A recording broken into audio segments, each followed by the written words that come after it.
नमस्ते। आज की इस बेहद खास और सुकून भरी चर्चा में स्वागत है। आज हम देखेंगे कि कैसे हमारे प्राचीन ग्रंथों की बातों को हम अपनी रोजमर्रा की जिंदगी में एक शांतिपूर्ण अभ्यास के रूप में ढाल सकते हैं। ये सिर्फ कुछ नियम नहीं है, बल्कि जीवन भर के लिए एक अटूट और शांत विश्वास की नींव बनाने का एक बेहद खूबसूरत तरीका है। हमारी आज की स्रोत सामग्री भगवान शिव की दैनिक पूजा के उन मूलभूत तत्वों के बारे में है जिन्हें कोई भी बहुत आसानी से अपना सकता है। तो आइए, बिना किसी देरी के इस यात्रा की शुरुआत करते हैं। जरा सोचिए, आजकल की इस तेज रफ्तार वाली दुनिया में जहां हर पल कुछ ना कुछ चलता ही रहता है, क्या ये प्राचीन शब्द वाकई हमें रोजमर्रा की शांति दिला सकते हैं? बिल्कुल। आज का हमारा पूरा फोकस इसी बात पर है कि भगवान शिव की इन पवित्र प्रार्थनाओं को अपनी दिनचर्या का हिस्सा बनाकर हम इस आधुनिक जीवन की आपाधापी में भी सुकून और हीलिंग का एक मजबूत सहारा कैसे पा सकते हैं। ये सिर्फ कुछ शब्दों को दोहराने की बात नहीं है, बल्कि अपनी भागदौड़ भरी जिंदगी में एक ऐसा ठहराव लाने की बात है जो मन को पूरी तरह से तरोताजा कर दे। भाग 1, भगवान शिव को समझना, नाम के पीछे का अर्थ।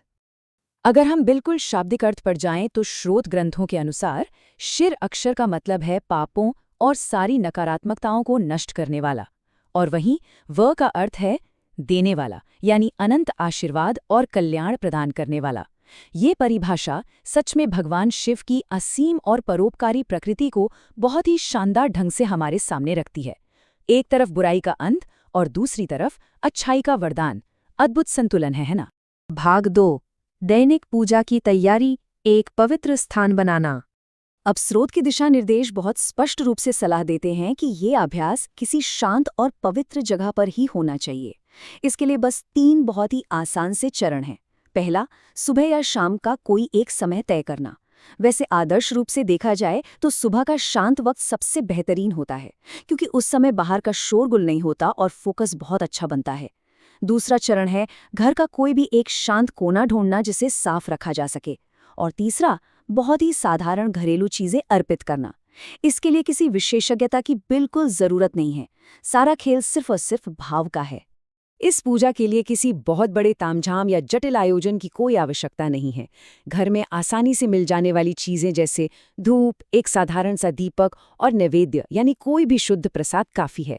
हाँ, स्रोत में शिवलिंग के लिए 5 विशेष वस्तुओं का भी जिक्र है, लेकिन अगर वे उपलब्ध न भी हों तो सच मानिए सिर्फ साधारण जल या एक फूल भी उतना ही काम करता है। कुल मिलाकर बात यह है कि सामग्री की भव्यता से कहीं ज्यादा महत्वपूर्ण है भक्ति की शुद्धता।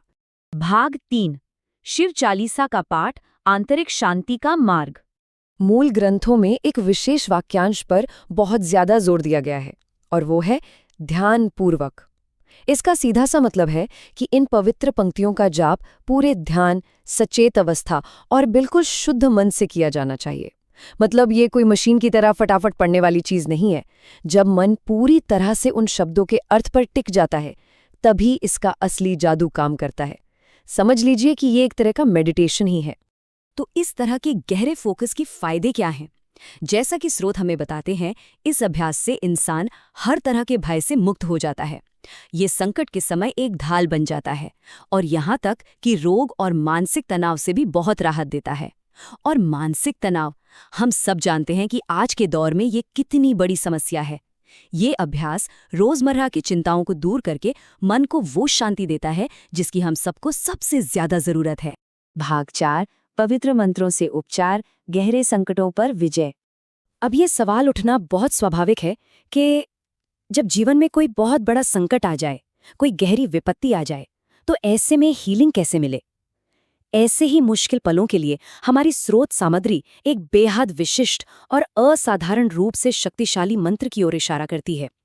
ये मंत्र सिर्फ थोड़ी बहुत शांति के लिए नहीं है, बल्कि ये इंसान के भीतर एक ऐसा मानसिक लचीलापन, एक ऐसा रेजिलियंस पैदा करता है जिससे जीवन के सबसे बड़े तूफानों का भी डटकर सामना किया जा सके। ये है महामृत्युंजय मंत्र। ये एक ऐसा पवित्र श्लोक है जिसका उपयोग विशेष रूप से गहरी हीलिंग, आंतरिक शांति और जीवन के सबसे बड़े भयों से सुरक्षा पाने के लिए किया जाता है। ग्रंथों में इसका स्थान बहुत ही ऊंचा है। इसका अर्थ ये है कि जिस तरह एक पका हुआ फल अपनी बेल से आसानी से अलग हो जाता है, वैसे ही ये मंत्र हमें मृत्यु और भय के बंधनों से मुक्त करके अमरता की ओर ले जाने की प्रार्थना करता है। ये सच में ऊर्जा और सुरक्षा का एक असीम स्रोत है। भाग 5 आजीवन विश्वास को गहरा करना, एक जीवंत परंपरा से जुड़ना। ये बहुत ही दिलचस्प बात है कि घर पर की जाने वाली ये छोटी और सरल सी प्रार्थनाएं वास्तव में उसी आध्यात्मिक ऊर्जा के साथ जुड़ जाती हैं जिसका उत्सव देश भर के इन प्रमुख ज्योतिर्लिंग मंदिरों में लाखों लोग एक साथ मनाते हैं। चाहे वो वाराणसी का काशी विश्वनाथ हो, उत्तराखंड का केदारनाथ हो, उज्जैन का महाकालेश्वर हो या फिर गुजरात का सोमनाथ। जब घर के एक छोटे से कोने में बैठकर शिव चालीसा का पाठ किया जाता है तो असल में हम उसी शाश्वत ऊर्जा ग्रिड का एक हिस्सा बन रहे होते हैं जो इन महान मंदिरों में लगातार बह रही है। कुल मिला के देखा जाए तो इन सीधे और सरल सुबह के अभ्यासों को अपनाकर जीवन में विश्वास और स्पष्टता की एक बेहद शांत और अटूट नींव रखी जा सकती है। ये हमारी आधुनिक जीवन की जो एक न खत्म होने वाली थकान है ना, उससे एक बहुत ही सौम्य और प्यारी सी मुक्ति दिलाता है। ये एक ऐसी यात्रा है जिसे कल से ही शुरू किया जा सकता है। इसके लिए बहुत सारे ज्ञान या सामग्री की नहीं, बस थोड़े से समर्पण की जरूरत है। तो अब जब हम इस शांत चर्चा के अंत में पहुंच गए हैं तो सबसे बड़ा सवाल यही रह जाता है। जानकारी मिलना एक बात है, लेकिन उसे अमल में लाना बिल्कुल अलग बात। सोचने वाली बात यह है कि क्या इन कालातीत अनुष्ठानों को कल सुबह की उस व्यस्त दिनचर्या में शामिल किया जाएगा? क्या सुबह के वे शांत 10 मिनट जीवन भर की आंतरिक शांति जगाने का काम कर सकते हैं? इस पर जरूर विचार कीजिएगा। आज के इस विश्लेषण में हमारे साथ जुड़ने के लिए बहुत बहुत धन्यवाद।